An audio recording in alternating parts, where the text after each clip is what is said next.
Terima kasih kepada Romo Jimmy, satu-satunya yang paling ganteng, sama yang kedua. Sebelum saya bincang-bincang dhamma, mari kita semua bersikap anjali, kita mengagungkan Guru Agung kita Sang Buddha. Namo tassa bhagavato arahato samma sambuddhassa. Namo tassa bhagavato arahato samma sambuddhassa. Namo tassa bhagavato arahato samma sambuddhassa. Kalena dhamma sakkaca, kalena dhamma sawanang, etang manggala mutamang ti. Bincang-bincang dhamma dan mendengarkan dhamma pada saat yang sesuai, itulah berkah utama. Terima kasih. Selamat malam Ibu, Bapak, Saudara-saudariku sedama, Sotihontu, Namo Buddhaya. Apa kabarnya? Sehat? Sehat semua. Nah, Bapak Ibu Saudara-saudariku sedama, sebelum saya bincang-bincang dhamma, karena besok kita akan menyambut Hari Raya Tri Suci Waisak, kita nyanyi bareng-bareng dulu. Ya. Untuk itu kita nyanyi sekuat-kuatnya. Jangan sampai kuatnya kelebihan, nanti bisa berabe. Untuk itu silakan Romo Jumi, kita akan menyanyikan sama-sama lagu Wesak. Nyanyi ya semua, setuju? Oke, siap Romo Jumi?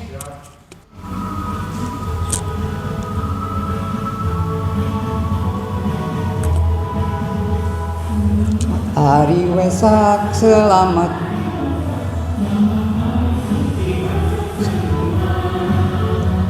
sangat berbahagia dalam Buddha Dhamma. Selamat Hari Suci Wesak, selamat bahagia, selamat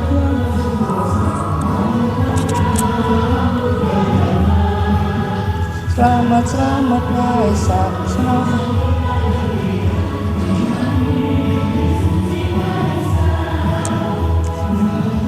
Tanganmu di depan dadamu dan ucapkan semoga berbahagia. Salam dalam dhamma untuk semuanya. Selamat Hari Suci Wesak, selamat bahagia, damai tentram sentosa, damai bahagia dalam Buddha Dhamma. Selamat Wesak, semua kita gembira. Selamat Hari Suci Wesak.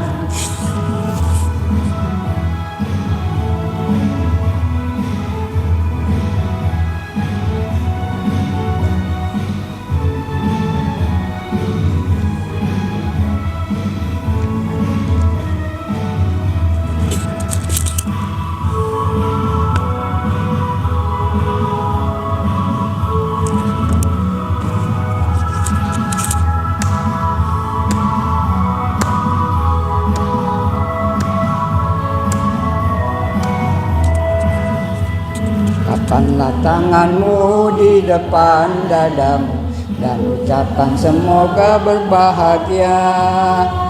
Salam dalam dhamma untuk semuanya.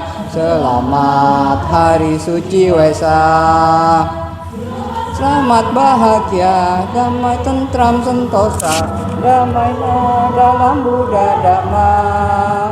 Selamat Waisak, bersama kita gembira. Selamat Hari Suci Waisak, selamat bahagia, damai tentram sentosa, damai bahagia dalam Buddha Dhamma. Selamat Waisak, bersama kita gembira. Selamat Hari Suci Waisak, damai bahagia dalam Buddha Dhamma. Selamat selamat Waisak, semua kita gembira.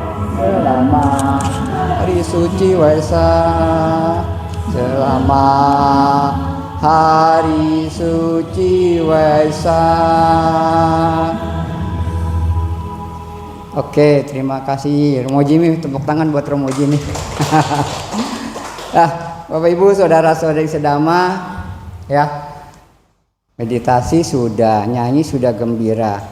Romo akan buka dengan pantun supaya lebih enak. Siap ya, saya akan berbuka pantun pada malam hari ini di awal. Boleh bilang cakep, soalnya cakep-cakep semua nih. Siap ya. Waisak dan Waisaka sama saja. Keduanya disebut hari Buddha. Walau berharta tetaplah bersahaja.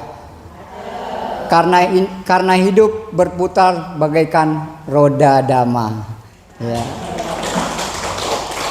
Pantun sudah. Sekarang saya mau tanya jawab dulu. Ya. Yaitu di sini tentang tanya jawab dan konsentrasi kalian masing-masing. Ya. Jawab dengan konsentrasi, dengan spontan. Nah, ya. Siap ya? Pertanyaannya seperti ini. Kertas HPS warnanya apa? Bagus. Awan warnanya apa? Hah? Tuh, konsentrasinya belum apa-apa udah lupa. Ya, awan warnanya tetap putih. Tisu warnanya ya. Sapi minumnya? Nah, lu konsentrasinya hilang. Ini bener-bener nggak konsentrasi. Romo, gimana Romo? Masa sapi minumnya susu? Obong-obong sapi. Sapi tetap minumnya air. Yang jawab susu konsentrasinya agak bingung tuh. Baru satu, konsentrasinya udah hilang. Ya, lumayan. Baru satu nih, ada 3 pertanyaan. Yang kedua, rambut biasanya warnanya? Nah, setuju. Alis kamu warnanya? Aspal warnanya? Kalau kelelawar tidurnya?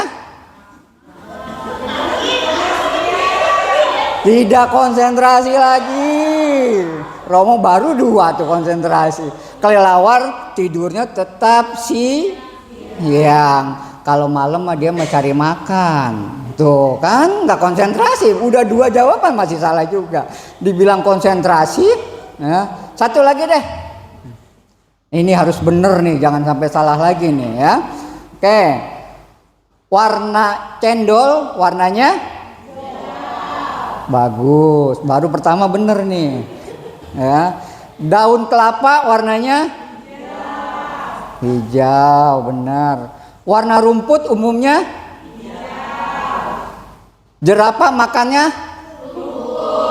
Aduh, salah. Daun. Masa jerapah dia makan tinggi? Masa begini-begini?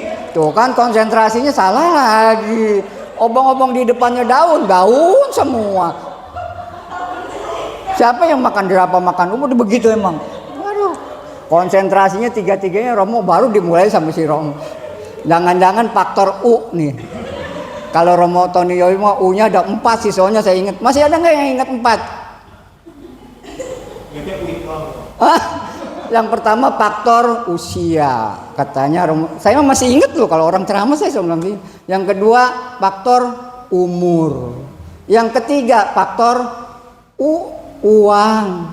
Yang keempat faktor uit. Iya benar itu. Ya udahlah, udah. Ini semuanya hampir meleset semua nih. Nah, oke. Nah, Bapak Ibu saudara-saudari sedama, kelihatannya sudah dimulai, kelihatannya nggak ngantuk lagi. Sekarang Romo akan memulai ceramah pada malam hari ini ya.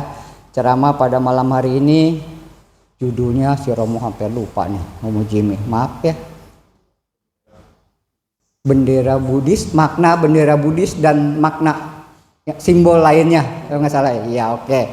Nah, Bapak Ibu saudara-saudara selama, kita sering melihat di mana-mana, khususnya kalau umum kita juga sering ngelihat. Kalau umum mungkin kalian tahu ya, kalau ada bendera kuning tuh, bendera kuning biasanya pakai kertas minyak. Biasanya di tempat itu ada yang jitbok, mayati, iya kan? Iya, biasanya itu yang umum tuh, udah faktor umum ya. Kalau di jalanan juga kita lihat suka ada lampu ya yang merah, hijau, kuning, merah. Kadang-kadang juga kita suka kebingungan. Ya, orang pada hormat ya, patuh sama itu ya. Ketika kita mau di jalan ada lampu hijau, pasti kita kalau di lalu lintas biasanya apa? Berhenti ya. Kalau kita tanya juga, Pak, Ibu ngapain? Nungguin lampu hijau. Betul kan? Iya. Nungguin lampu hijau, maaf, nungguin lampu merah. Tuh si Romo sampai nggak konsentrasi lagi. Diam aja sih. Ya. Kalau kita ngelihat lampu merah biasanya kita berhenti ya kan? Kita tanya, Pak ngapain berhenti? Lampunya merah. Kalau udah hijau langsung kita, lah tadi kita udah tungguin tuh lampu ya. Udah hijau mah kita jalan. Ya begitulah ya, macam-macam. Di jalan itu banyak banget macam-macamnya ya. Ada polisi sambil bobo. Ya. Ya polisi tidur itu udah diinjak, digiling, udah diam aja dia mah itu. Ya, itu tanda-tanda semuanya, tanda-tanda biasa kita. Begitu pula di dalam olahraga. Kalau di dalam olahraga biasanya setahu si Romo itu kalau di dalam cabang tinju. Biasanya kalau tinju itu orangnya sudah sempoyongan, udah kau, udah segala macam-macam. Biasanya tuh coach, panggilnya coach ya, pelatih suka ngelempar bendera ada tuh, ngelempar anduk putih. Maksudnya apa? Jangan diterusin, nyerah. Sama kalau kita mengibarkan bendera putih di waktu perang. Itu kalau di waktu perang juga kita dalam keadaan menyerah. Itu kalau di umum nih. Sekarang di dalam simbol-simbol di dalam agama Buddha, terutama bendera Buddhis ya. Bapak, Ibu, saudara-saudariku sedama sering kan melihat bendera Buddhis? Sering gak? Sering gak? Sering dong, bilang atuh. Diem baik, diem sakit ya. Bendera Buddhis. Tapi kadang-kadang kita tahu nggak arti maknanya? Siapa penemunya? Kapan waktunya? Enggak kan? Makanya di sini Romo ambil nih sejarah bendera Buddhis secara internasional dengan arti-artinya. Jadi kalian nanti kalau di luar sana kita ngerti makna dari bendera Buddhis. Sekarang Romo secara langsung ya Romo bacakan aja soalnya ngeri salah nih ya. Sejarah bendera Buddhis internasional dan arti makna bendera tersebut. Bapak Ibu saudara-saudariku sedama, untuk menentukan simbol suatu bangsa atau negara maupun kesatuan biasanya ditandai dengan panji atau bendera. Untuk menciptakan simbol-simbol tersebut tidak sembarangan, karena merupakan suatu pengenalan data yang otentik, seperti halnya bendera kita merah putih. Ya kan? Kalau bendera merah putih kita pasti tahu ya, merah artinya berani, putih artinya suci. Bendera ini hasil ciptaan dari almarhumah Ibu Fatmawati, yaitu istri pertama Presiden Republik Indonesia. Membicarakan hal ini dalam memperkenalkan bendera Buddhis secara internasional memerlukan suatu rancangan yang serius, seperti yang dituturkan oleh Kolonel Henry Steele Olcott. Namanya susah ya, saya ulangin ya, Kolonel Henry Steele Olcott dalam bukunya yang berjudul All Dairy's Life, yang artinya sejarah terciptanya bendera Buddhis. Saya kasih tahu dulu mukanya nih ya, yang namanya kolonel. Serem banget. Kelihatan di belakang? Kelihatan? Ya, ini orangnya nih, penemu bendera Buddhis. Hah? Iya, bukan berjenggot lagi. Ya lumayan. Nah, Ini adalah penemunya. Sekarang fundamentalnya, sebagai dasarnya. Fundamental itu artinya dasar. Ya. Pada suatu ketika, tepatnya di bulan Februari tahun 1885. Sekarang udah 2026 ya. Berarti kalau 1885 sekitar udah berapa tuh? Lah hitung aja dah. Ya. Beliau adalah seorang dari Kolombo yang kita kenal, yang kita sebut sekarang Sri Lanka. Kemudian mereka bergabung dalam suatu panitia pertahanan Buddhis Sri Lanka yang kita sebut dengan Buddhist Defense Committee.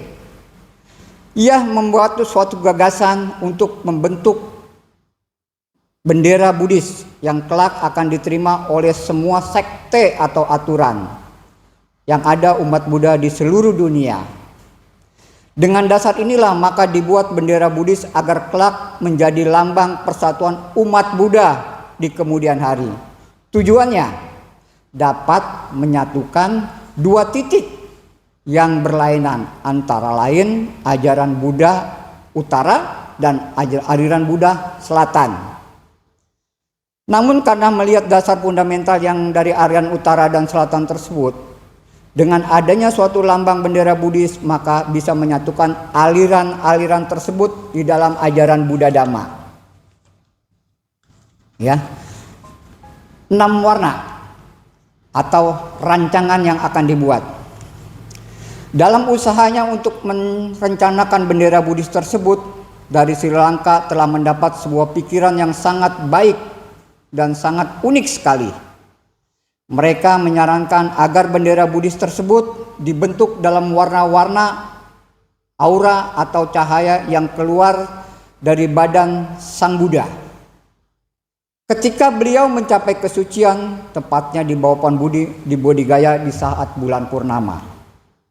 Dalam tulisannya tersebut, Olcott selanjutnya mengatakan kepada panitia dan menyarankan agar bendera Buddhis tersebut mempunyai arti atau mengandung arti, tetapi tidak dipolitisasi dalam bentuk apapun. Maksudnya ya, bendera ini bukan jadi bahan politik, ya, bahan suatu persatuan. Kalau sekarang kan politik macam-macam ya benderanya ya. Bendera merah, hijau, kuning, putih, biru. Ya, merah, kuning, hijau. Ya gitulah, ya banyak ya. Nah, warna-warni tersebut pada bendera Buddhis adalah apa? Sekarang saya tanya dulu nih, warna bendera Buddhis siapa yang hafal? Nah, sering ngeliat tapi nggak pernah hafal. Ya, yang pertama warna biru, setuju. Yang kedua, kuning. Ya benar. Yang kedua, merah. Yang keempat, yang ketiga merah ya. Yang keempat, putih. Yang kelima, jingga. Untuk mempermudah bendera Buddhis tersebut, Romo kasih kuncinya. Bukan temu kunci buat pecah. Nah, kasih kuncinya nih ya. Jadi kalau kita ingat tadi biru, kuning, merah, putih, jingga. Kalau kita banyak-banyak itu kan biasanya agak sulit ya. Itu enggak. Kasih kuncinya yaitu biku mapuji. Biku mapuji. Ingat nih, ntar sampai pulang biku mapuji, biku mapuji. Binya biru, kunya kuning, mahnya merah, punya putih, jinya jingga. Coba sekarang hafal nggak? 1, 2, 3. Ya, 1. Ya, warnanya biku mapuji 1.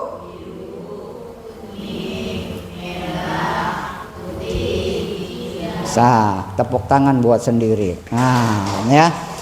Bapak Ibu, saudara-saudara seagama, sekarang kita artinya, maknanya dari bendera-bendera tersebut.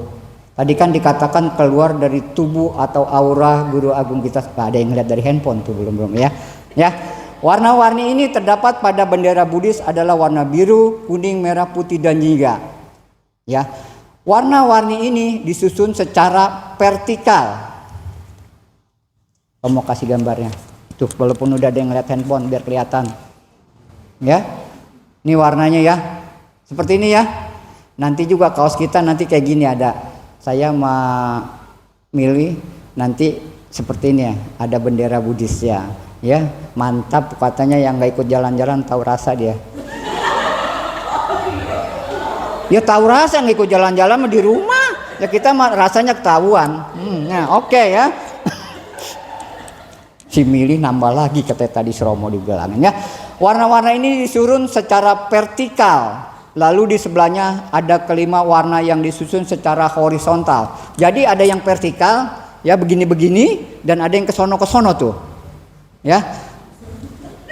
Tuh ya, begini-begini kesono-kesono. Nah, oke ya. Jadi makna ini warna horizontal artinya melambangkan perdamaian abadi dan ras-ras yang ada di dunia demi keharmonisan dalam kehidupan bersama. Tuh, ini yang sini abadi nih, harmonis. Kemudian warna yang vertikal melambangkan perdamaian di dalam dunia ini. Jadi secara singkat bendera Buddhis memberikan makna bahwa tidak ada diskriminasi. Ngeri salah nih. Diskriminasi. Diskriminasi tahu nggak? Perbedaan. Jadi tidak ada membedakan. Oh dia mau orang kulit hitam, dia mau orang kulit putih, dia mau orang kulit sawo mateng, sawo busuk, sawo-sawo di situ lebih banyak-banyak ya. Jadi di sini kita bisa melihat tidak membedakan ya. Jadi ini mempunyai suatu potensi kecapainya suatu kesucian untuk menjadi Buddha dan mempunyai karakteristik kebudayaan. Nah, Bapak Ibu saudara-saudariku sedama, sekarang kita simpelkan arti dan maknanya bendera Buddhis tersebut. Ya. Saya sebut di sini, saya kebanyak bener nih. Ada bahasa Indonesia, ada bahasa Inggris, bahasa Pali, bahasa Sanskerta. Apa mau semua enggak? Enggak ya? Bingungan ya? Bahasa Indonesia aja sama bahasa Pali ya? Iya, soalnya saya sebut bahasa Inggris juga enggak untuk ngerti. Untuk mudeng ya. Oke, ya. Biru. Ya. Dalam bahasa Palinya nila. Artinya bakti dan pengabdian. Ya, biru itu bakti. Makanya sering ada simbol biru ya di dalam bendera itu bakti ya. Kemudian warna kuning atau di bahasa Pali kita sebut pita. Kuning adalah kebijaksanaan. Tuh, bijaksana semua tuh kursinya ya. Orang bijaksana ya. Kemudian yang ketiga warna merah. Kata bahasa Palinya adalah lohita. Lohita. Merah tetap di dalam agama Buddha cinta kasih. Maka tepekong tuh mana-mana semuanya biasanya catnya merah. Ya, iya karena harus mempunyai rasa cinta kasih. Kemudian warna putih. Bahasa Palinya adalah awadata. Artinya adalah kesucian, sama kayak bendera Indonesia. Kemudian warna jingga kita sebut dengan mangasta. Warna jingga ini adalah semangat tuh kaos yang dipakai Romo Jingwing. Ya, warna jingga adalah semangat. Artinya juga ada tuh di belakang, tulus mengabdi tiada henti sampai janganlah mati, enggak mau saya malu.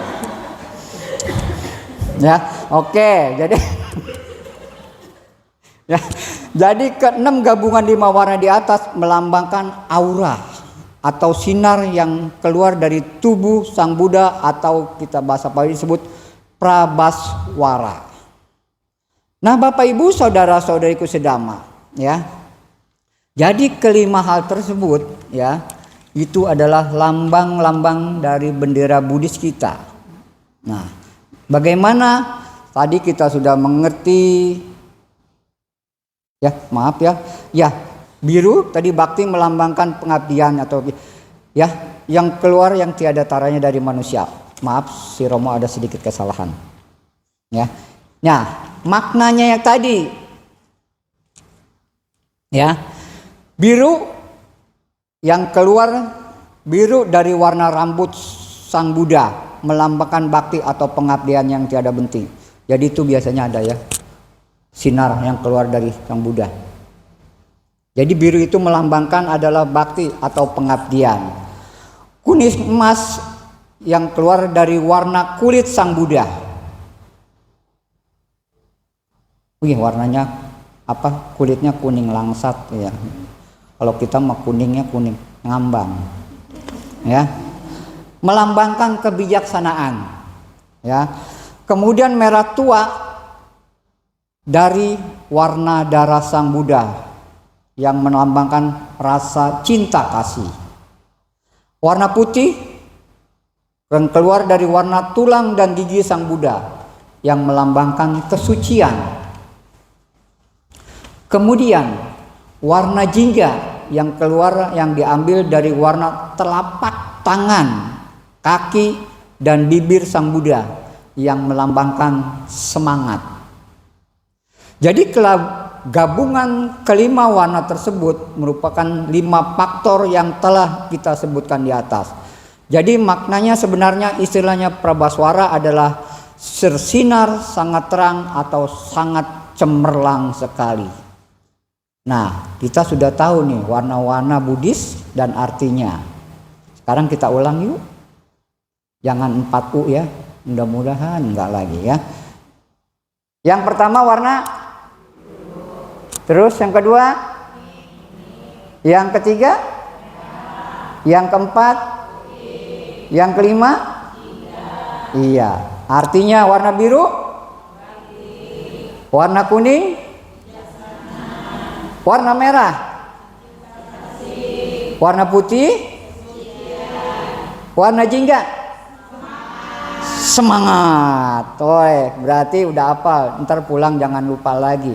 Bikuma puji. Nah, Bapak Ibu saudara-saudari sedama ya. Jadi kalau lambang-lambang bendera itu supaya kita tahu tuh ya. Selama ini biasanya kita nggak ngerti. Bendera ada apa tuh artinya, kagak nyaho ya, kagak ngerti semua ya. Saya ingatkan lagi, kalau ini sih diingetin juga nggak apa-apa ya. Maksudnya nggak terlalu inget juga nggak apa-apa. Ada bayang-bayangan tapi jangan dibayangin terus ya. Kayak beginilah orang penemunya nih ya, orang Sri Lanka ya. Oke. Nah, Bapak Ibu saudara-saudariku sedama, itu adalah salah satu sejarah bendera Buddhis. Nah, lalu bagaimana ada lambang-lambang yang ada di tempat altar kita ya. Ini hari ini Romo melambangkan semua nih. Yang paling di atas tuh itu yang kita sebut dengan apa?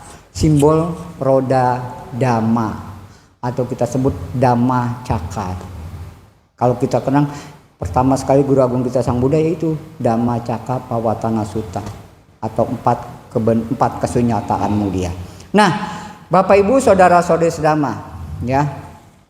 Jadi kalau yang di atas itu ya, itu ada 3 fase. Ada fase luar ya, ada fase tengah ya. Kita sebut dengan poros dan kesempurnaannya atau lingkaran seutuhnya. Ya. Jadi di sini adalah yang pertama adalah lingkaran roda atau kesempurnaan Dhamma. Lingkaran itu kita sebut dengan lingkaran atau roda. Maknanya adalah tidak ada awal dan tidak akhir. Nggak ada kan? Nggak ada awalnya kan? Bentuknya lingkaran. Jadi terus menyatu. Ya. Ini menandakan adalah apa? Hukum karma. Atau hukum sebab dan akibat. Yang kedua tuh tengah-tengahnya tuh. Kalau kata orang mau buat apa tuh kalau digerobak? Porosnya. Ya. Porosnya ini kita kenakan dengan suatu kebijaksanaan. Ya.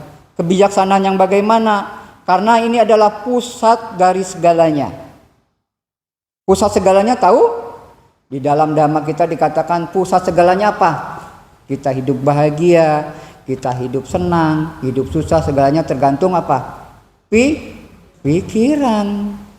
Karena di dalam Dhamma pada pertama itu di Dhamma pada dikatakan pikiran adalah segalanya. Pikiran adalah pembentuk. Pikiran adalah pemimpin. Ya, apabila pikiran kita baik, maka kita akan mendapatkan kebahagiaan. Apabila pikiran itu kita jahat, maka kita akan menderita. Ya. Nah, kemudian lingkaran luar tuh yang paling luar tuh, ya, lingkaran luar ya, itu menandakan apa? Sila atau moralitas. Ya. Jadi di sini ada 3. Ada pertama lingkaran roda kita sebut dengan kesempurnaan dhamma. Kemudian poros tengahnya kita sebut dengan kebijaksanaan. Kemudian lingkaran luarnya kita sebut dengan sila atau moralitas. Ya, Bapak Ibu, saudara sedama. Jadi kita kita harus ngerti lagi nih. Tadi sudah ada lambang, sekarang ada lambang lagi. Kalau ditanya setidaknya kita ngerti sedikit aja lah. Ngertinya sedikit, jangan banyak-banyak. Karena faktor U tadi ngerinya ya. Nah, Bapak Ibu saudara-saudara sedama, begitu pula kalau kita melihat persembahan di altar. Kalau di altar Sang Buddha, biasanya itu ada beberapa persembahan yang harus ada biasanya ya. Kemudian persembahan di altar itu apa dan apa arti dan maknanya? Ada berapa kira-kira persembahan di altar kita? Kalau biasanya ada Waisak nih, besok nih Romo Jim itu tahu biasanya. Ya, ada 5. Yang pertama pertama kali biasanya kita harus pasang dupa. Ya. Dupa ini artinya atau maknanya adalah melambangkan keharuman atau kebaikan yang menyebar kemana-mana atau ke segala penjuru. Layaknya seperti harumnya kebijaksanaan yang banyak sekali dan memberikan manfaat bagi semua makhluk. Saya ulangin ya. Dupa adalah melambangkan keharuman dan kebaikan. Ya. Yang kedua adalah biasanya lilin. Lilin adalah cahaya lilin, inilah melambangkan suatu penerangan dhamma yang dapat melenyapkan kekotoran batin. Jadi lilin itu melambangkan penerangan dhamma. Ya. Penerangan dhamma ya, yang melenyapkan diri kita dari kekotoran batin. Tahu Bapak Ibu saudara-saudara dhamma, kekotoran batin kira-kira apa? Yaitu ada 3, kita sebut dengan 3 akar kejahatan, yaitu loba, dosa, moha. Loba artinya apa? Bukan untung ya, keserakahan, setuju ya. Dosa, nahlu, kebencian. Moha, kebodohan atau kegelapan batin. Nah ini juga loh ya, sebenarnya ada artinya, ada simbolnya lagi loh. Loba, dosa, moha itu ya. Loba, dosa, moha itu dilambangkan sebagai binatang di dalam agama Buddha. Ada 3. Kalau Bapak, Ibu, saudara-saudari sedama ya, kalau sudah pernah, siapa yang udah pernah ke Bali? Belum? Nanti kita siap-siap, Mil, kita ke Bali. Ya. Saya nunggunya di Denpasar. Udah deket kata si Rom. Siapa yang belum? Ada yang udah ke Bali? Nggak ada sama sekali. Oh ya, 1 ya.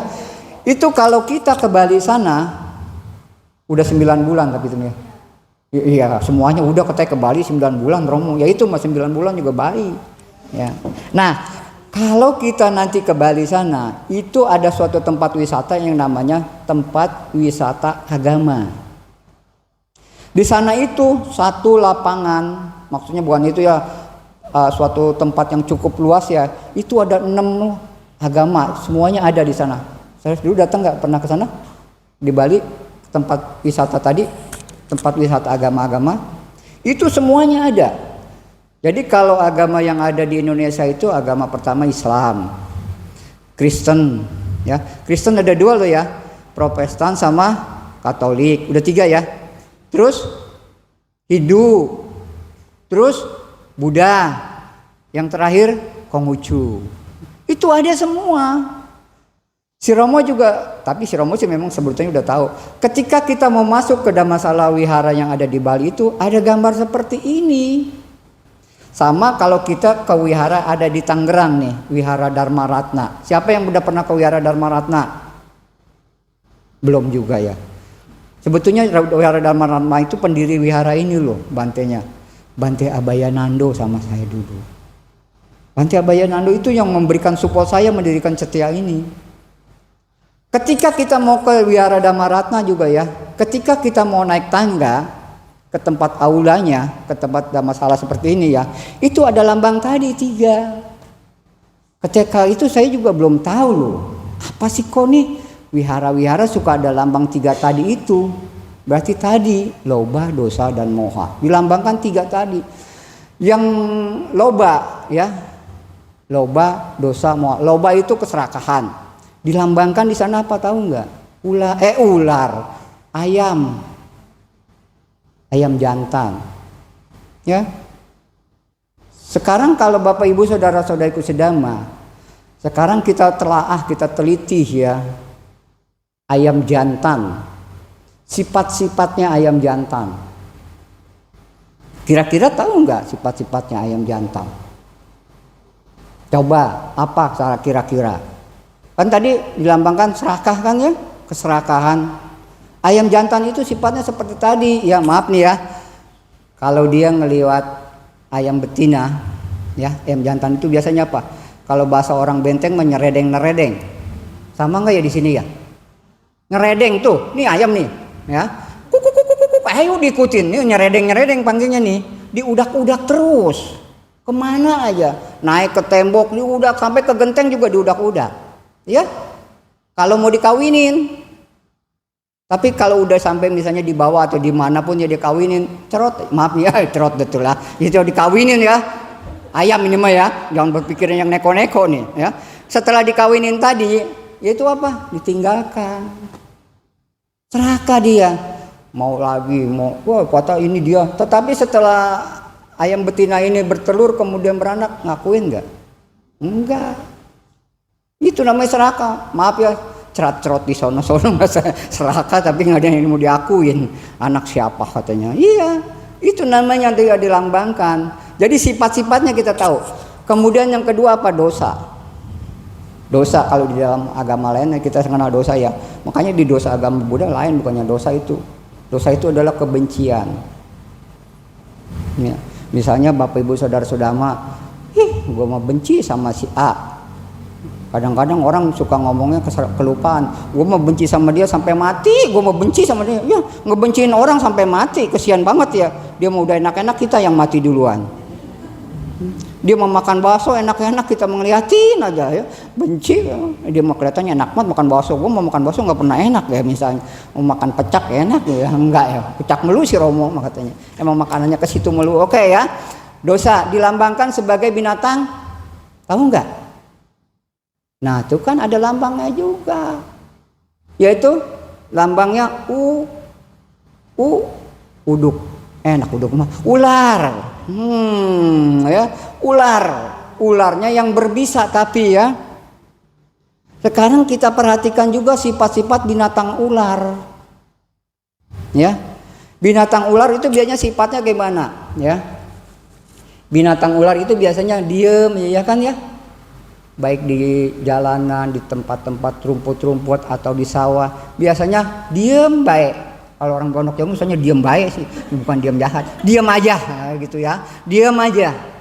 Ya. Ketika ular ini kita injek atau kita ganggu, misalnya kita injek nih ya, ini ular, diinjek ya, ceruk aja, langsung apa? Hah? Matok. Betul nggak? Biasanya kalau diinjek begitu tuh. Blok aja, langsung tok aja. Iya. Makanya saya bilang tadi, itu binatangnya berbahasa matok apa matok? Ya matok aja, bukannya matok tanah. Itu mah enak ya, matok ya, dipatok kita. Jadi kalau binatang ular ini yang berbisa tadi saya katakan tadi, ya kan? Matok. Matok apa matok ya? Matok lah, saya mah matok, bukan matok itu ya bukan rumah ya. Matok kita. Kalau binatang itu yang berbisa, kalau orang Pondok Jagung mah bilangnya ular olang dulu di sini, ya. Ular belang, ya. Ular yang berbisa tuh ya. Kalau kita dipatok ular itu, ya udah, kagak ketolongan langsung, wes jitbok, ya. Hati kita kalau gak tahu mah. Makanya apa? Ibaratnya tadi, dia diem aja diibaratkan ya. Ketika dia diganggu sedikit aja, dia bisa membunuh kita. Ya, jangan menyebar kebencian. Kadang-kadang kita kalau udah benci sama orang, udah dah, ya kan? Apalagi kalau melihat yang dibenci, mukanya dibuang ke kiri, dibuang ke kanan, dibuang ke belakang. Ya. Muka tuh dibuangin melulu ya, ibu ya udah benci ya. Kalau ada tukang pungutan itu tuh, pungutan apa? Yang suka mukulin itu tuh apa tuh? Nih aku Kang Pulung, muka kamu diambil lu itu, habis dibuangin. Si Romo bisa aja. Iya, makanya jangan dibuangin ke sono, dibuangin ke sini ya. Seperti itu nanti kita. Jadi kita ya udahlah, jangan menyebabkan kebencian kepada orang lain. Yang ketiga, loba dosa moha. Moha adalah tadi bilang apa? Kebodohan atau kegelapan batin. Nah, kegelapan batin ini juga dilambangkan. Dilambangkannya sebagai binatang apa? Kira-kira tahu nggak? Saya ngadep ke sana nih, ngikutin situ. Ayo, saya ngadepnya ke sana lah. Soalnya saya sendiri yang ngadep ke ibu-ibu. Kira-kira binatang apa? Babi. Makanya si Romo ngadep ke sono. Kamu bilang saya babi, saya nggak mau ngadepnya ke belakang ya, gitu ya. Binatang babi, ya. Betul kan? Kalau ngadep ke sini coba pada ngatain saya babi. Ya, ngikut sono lah. Ya, jadi ketiga binatang ini ya. Tadi udah. Sekarang kita ingatkan kembali siapa yang dulu di sini yang pernah melihara babi. Maaf nih, keluarganya dulu udah pernah kali ya. Ya, binatang babi ya. Sifat-sifat binatang babi tahu nggak kira-kira? Ada lambang-lambangnya, makanya Romo ceramahnya hari ini yang nggak pernah diceramain orang. Ya Romo ya. Iya, lambang-lambang. Jadi tahu dari semuanya. Binatang babi sifatnya gimana? Ayo kira-kira. Ayo nggak apa-apa ngomong salah juga nggak apa-apa, nggak bayar ini. Kira-kira salah satunya apa? Binatang babi sifatnya. Nah, lo diam aja. Hah? Nyeruduk katanya. Kan tadi artinya binatang babi adalah loba dosa moha kan, kegelapan batin yang nggak tahu apa-apa ya. Yaitu seperti tadi, babi benar seperti itu. Sekarang kita telah sifat-sifat binatang babi. Binatang babi itu makan di situ, berak. Nggak tahu kan mana yang wangi, mana mau dimakan ya. Kawin di situ, beranak di situ. Iya, jadi dia itu kegelapan batin, tidak bisa membedakan. Setuju kan? Tidak bisa membedakan mana yang baik dan mana yang tidak baik. Makanya kata dasar lu babi. Lah, maaf ya, bukan ke sono ya. Soalnya saya ngadepnya ke sono sendiri ya. Gitu. Jadi kita tidak mengerti nih mana yang baik dan mana yang tidak baik. Itu kita sebut dengan kegelapan batin, kita sebut dengan moha. Udah ngerti dah sekarang ya. Nah, Bapak Ibu, saudara-saudara sedama, sampai di mana tuh tadi? Sampai di lilin ya. Oke, sekarang kita kembali ke laptop.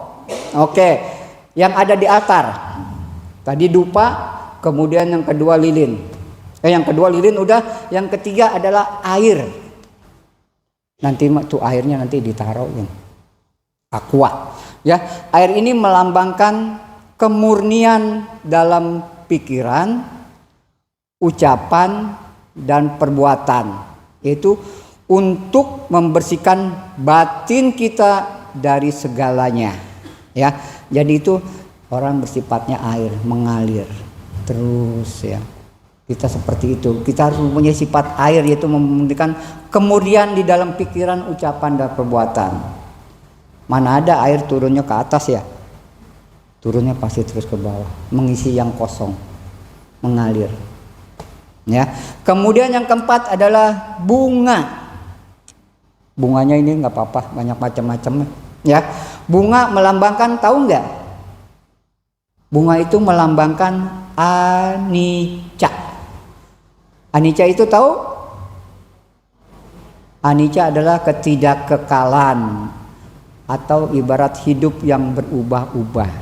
Kayak tadi ya, roda pedati, kadang-kadang kita ada di atas, kadang-kadang kita ada di bawah. Ya, anicca. Kita juga sering mengenal, kadang-kadang di parita ada anicca, dukkha, dan anatta. Ya kan? Anicca itu tadi Romo katakan tidak kekal. Bener nggak? Kembang begitu sifatnya. Kita beli mah biasanya masih seger ya. Maaf ya kalau biasanya yang kita sekarang baca parita nih ya. Biasanya kita suka beli bunga kalian ya. Kalau buat malam kembang masih seger. Malam nigari mah kelihatannya masih seger lah dikit. Coba kalau sampai malam menuju hari. Loh? Iya seperti itu.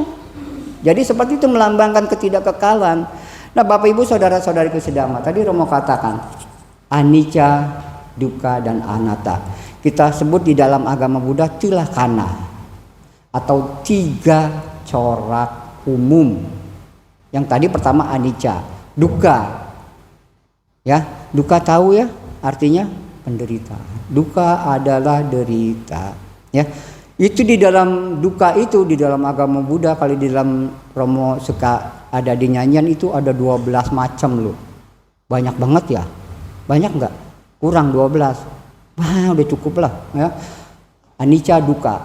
Nyanyinya seperti ini ya. Dukkha adalah derita, tersiksa, sedih serta samsara. Semua makhluk dewa pun Brahma dicengkram oleh derita. Oke, kita mulai. Lahir, tua, sakit, mati, sedih, takut, cemas, putus asa, penderitaan badan dan sukma, berkumpul dengan yang dibenci, berpisah dengan apa yang dicinta. Tadi memilih suruh nyanyi, itu enaknya milih ya. Udah sampai situ aja lah. Nanti kalau nyanyi saya terus menerus bisa pada pules. Apalagi campur gambang kromong. Ya. Jadi situ. Jadi dukkha itu ada 12 ya tadi ya. Nanti lihat aja di buku nyanyian ya. Nah. Anicca, dukkha, dan anatta. Yang terakhir adalah anatta. Anatta adalah artinya tanpa inti atau kosong. Kalau Bapak Ibu saudara-saudariku sedama sering ngedengar film Sunggokong ya, atau nonton ya. Kadang-kadang gurunya suka ngomong ya, kosong adalah isi. Isi adalah kosong. Itu sebetulnya maknanya dari anatta. Kok gitu Romo? Iya. Kok kosong adalah isi, isi adalah kosong, tambah bingung kita ya kan? Saya contohkan adalah tubuh kita ini. Kalau masih utuh kita disebut manusia utuh. Tapi di dalam tubuh kita ini ada terdiri dari, maaf ya, ada 4 faktor yang mendiri dalam tubuh kita, yaitu adalah faktor panas. Faktor panas itu tahu enggak? Napas kita. Coba Bapak Ibu saudara-saudari sebayang, kalau kita kekacain aja, maaf ya, begitu ya, itu ada uapnya, masih ada hangat panas. Kalau yang udah dingin mah udah itu mah innalillahi. Kadang-kadang orang udah dipegang ya, badannya udah dingin. Bukan dingin kedinginan itu ya, itu udah nggak ada, anyep. Kalau orang bilang udah anyep, bener ya, udah nggak ada itunya dah. Itu ya. Pertama adalah faktor panas. Kemudian adalah unsur panas, unsur tanah, ya. Tanah pasti kita dari hidup, dari lahirnya ada di tanah, kembali lagi kan ke tanah. Mati juga. Kemudian faktor udara. Kalau tidak ada udara, tetap juga. Misalnya kita disekop di suatu ruangan yang tidak ada hawa sama sekali, mati. Kemudian adalah 4 biasanya apa? Faktor gerak. Ya, kalau udah nggak bisa digerakin, udah begitu udah. Kalau orang bilang mah jegeng ya, jegeng Mas Wali Suromo ya. Udah nggak ada geraknya itu sama mati. Jadi faktor-faktor inilah yang memenuhi tubuh kita. Jadi kalau 4 faktor tersebut udah nggak ada di dalam diri kita, ya udah kita akan mati. Jadi bilang tadi, kosong adalah isi, isi adalah kosong. Contohnya juga seperti ini nih, wihara, cetia. Kok kita sebut cetia? Iya kan? Karena apa? Misalnya apa? Di depan ada pintunya, ada jendelanya, ada langit-langitnya. Yang terutama kalau cetia ada apa? Ada rupang Sang Buddha. Tapi kalau nggak ada rupang Sang Buddha, bisa aja nih jadi gudang. Betul nggak? Kalau nggak ada ini, itu yang kita sebut. Oh, disebutnya cetia. Oh, adanya ini ada faktornya. Ya, jadi itu ada faktor isi adalah kosong, kosong adalah isi, maksudnya seperti tadi. Nah, Bapak Ibu saudara-saudariku sedama, ya. Jadi di sini segala sesuatunya kita harus mengerti dengan arti simbol segalanya. Nah, Bapak Ibu saudara-saudara sedama, biasanya tadi yang pertama dupa, kedua lilin, ketiga air, keempat bunga, dan yang terakhir adalah buah. Ya, buah ini adalah melambangkan hukum karma, bahwa apa yang kita tanam itulah yang akan kita petik hasilnya. Kalau kamu nanam nangka, ya berbuahnya nangka. Kalau nanam nangka berbuahnya jagung, nggak akan ada, ya kan? Apa yang kita tanam dan itulah yang akan kita hasilkan. Begitu pula di dalam kehidupan kita. Kalau kita melakukan perbuatan jahat, ya siap-siap aja, ya siap-siap aja tuh ke sono, ke apa, alam menderita. Nah, Bapak Ibu saudara-saudari sedama, ya. Jadi ada beberapa hal yang kita harus mengerti. Simbol-simbol ini biasanya kita tidak terlalu perhatikan, ya. Jadi sekarang kita ngerti nih, oh simbol bendera sudah ngerti, simbol dhamma, roda dhamma sudah ngerti, simbol-simbol yang ada di altar sudah ngerti. Kadang-kadang juga kita suka memberi amisa puja ya. Ya, ibu-ibu suka ngasih amisa puja kan ke si Romo ya, terus terang aja ya. Itu kenapa harus ada bunga, ada lilin, dan ada dupa. 3 tadi harus ada. Ya, itu simbolnya. Bunga itu melambangkan apa? Ketidakkekalan.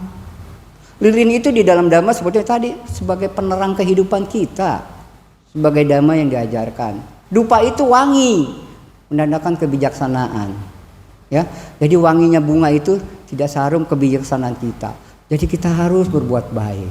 Ya, jadi makna-makna. Oh, sekarang saya sudah sedikit-sedikit yang mengerti. Nah, Bapak Ibu saudara-saudariku sedama, sekarang kita sudah mengerti bendera, sudah mengerti roda dhamma, sudah mengerti yang di tempat altar, ya. Jadi semuanya itu seperti itu. Jadi kalau kalian punya di rumah altar, kalau nggak ada buah, biasanya nggak apa-apa. Di rumah ya, tapi ya, karena di sini juga datang paling tiap ya seminggu sekali. Kalau di rumah saya biasanya cait sama cabu aja ada. Saya terus terang sekalian sembahyang mama sama papa saya ya. Karena itu adalah salah satu tradisi kita melambangkan yang tadi ya. Biasanya saya selalu paling banyak juga ya 3, 2 ya.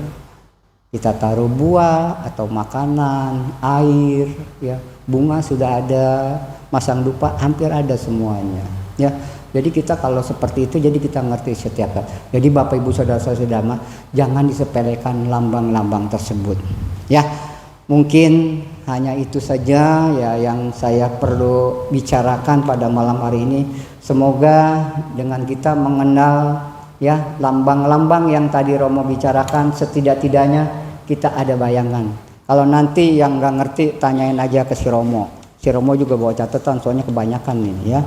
Ya, nah Bapak Ibu saudara-saudara sedama, mungkin hanya itu saja yang perlu saya sampaikan pada malam terakhir ya. Besok kita akan menghadapi detik-detik Waisak jam 15.45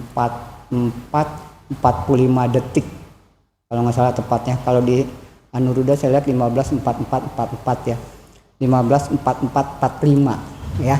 Jadi kita besok tetap hadir ya.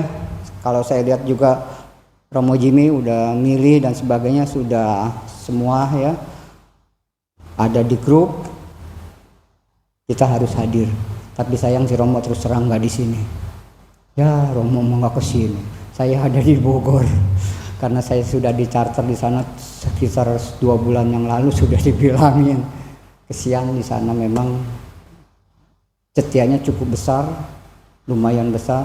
Suatu saat nanti kalau bisa saya mau ajakkan kunjungan dari Anuda ke sana, tapi sayangnya juga kebaktiannya sama malam minggu, jadi saya nggak pernah bisa ajak. Ya lumayan di sana, setianya sama kayak kita, besarnya sama. Ya kalau nanti suatu saat mau beranjang sana, nanti saya ajak ke sana. Kok si Romo sering ke sana? Memang di sana Romonya nggak ada. Ada Romo satu, Romo Engyan doang ya. Ada satu Romo tapi dia Romo maaf ya, dia nggak pernah mau ceramah atau apa ya.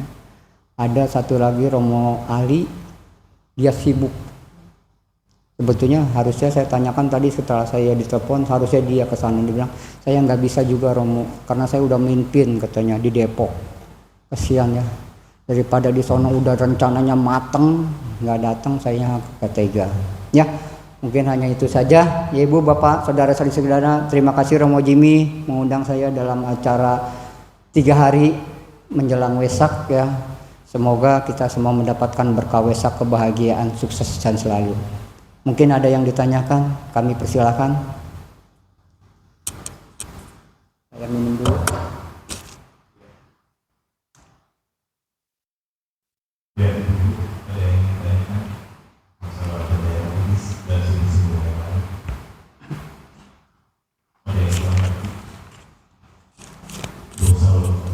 Udah jam 9 berangkat tuh. Hai. Si Romo mah katanya nanya mah itu kalau yang warnanya biru bukannya itu Romo, bukannya bakti katanya. Warna biru mah gocapan katanya. Yang warna merah Romo, iya merah cepean itu. Yang bikin kita semuanya hilap sama gituan itu. Nah, kalau nggak ada di kantong kebingungan biasanya. Nggak ada ya? Oke lah. Cukup ya. Ya, Bapak Ibu, saudara-saudari sedama, ya mungkin dhamma saya ya sedikit singkat, tapi lumayan juga ya Romo, hampir 1 jam 45 menit ya. Hampir 60 menit, waduh, bablas saya tuh kalau ceramah ya. Jadi mudah-mudahan aja ya apa yang saya sampaikan pada malam hari menjelang besok Wesak bisa berguna dan bermanfaat buat bagi Ibu, Bapak dan saudara-saudara sedama. Sebelum saya tutup, kembali saya tutup dengan pantun lagi ya. Ke Tanah Abang membeli peci, makan bubur pakai saledri. Semoga yang datang pada acara malam ini panjang umur dan murah rezeki. Sadu ya. Terima kasih Bapak Ibu saudara-saudara sedama. Apabila ada kata-kata yang salah, ada kata-kata yang kasar di dalam ucapan saya menyampaikan dhamma, saya mohon maaf. Karena pada dasarnya semua manusia pasti mempunyai kesalahan. Karena Romo juga adalah manusia. Terima kasih, selamat malam Sotiontu, Namo Buddhaya. Mari kita bersikap anjali, kita tutup puja bakti pada malam hari ini. Namo tassa bhagavato arahato samma sambuddhassa. Namo tassa bhagavato arahato samma sambuddhassa. Namo tassa bhagavato arahato samma sambuddhassa. Semoga dengan jasa kebajikan dan perbuatan baik yang telah saya lakukan ini, semoga jasa kebajikan dan perbuatan baik tersebut melimpah kepada diri saya sendiri, kepada istri, suami, anak, mama, papa dan para saudara-saudara kami dan para leluhur kami. Semoga beliau atau mendiang bisa terlahir ke alam yang lebih baik dan lebih bahagia. Untuk itu kita bersama-sama mengucapkan Sabe Sata Bhavantu Sukhi Tata. Semoga semua makhluk berbahagia. Sadu, sadu, sadu. Terima kasih, selamat malam. Sotihontu, Namo Buddhaya.